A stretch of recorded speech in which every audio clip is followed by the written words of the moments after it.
পরমা, জগৎজননী মা, তোমার চরণে আমার শতকোটি প্রণাম। জানো বড়মা, একটা সময় আমার মনে হতো এই পৃথিবীতে আমি কি করতে আছি। আমার তো কোনো কাজই নেই।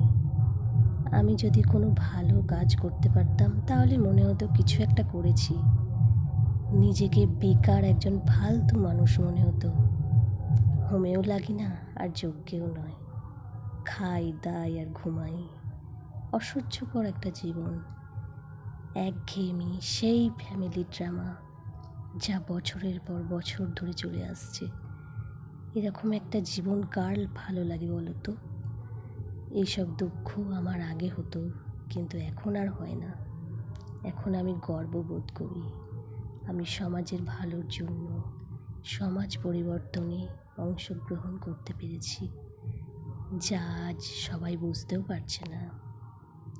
তুমি জানো আর আমি জানি, আর কেউ না জানলেও চলবে। আর আমার কোনো আক্ষেপ নেই। ধন্যবাদ পরমা, আমাকে ভালো কাজে অংশগ্রহণ করিয়ে দেওয়ার জন্য তোমাকে অনেক অনেক ধন্যবাদ। ধন্যবাদ পরমা, ধন্যবাদ।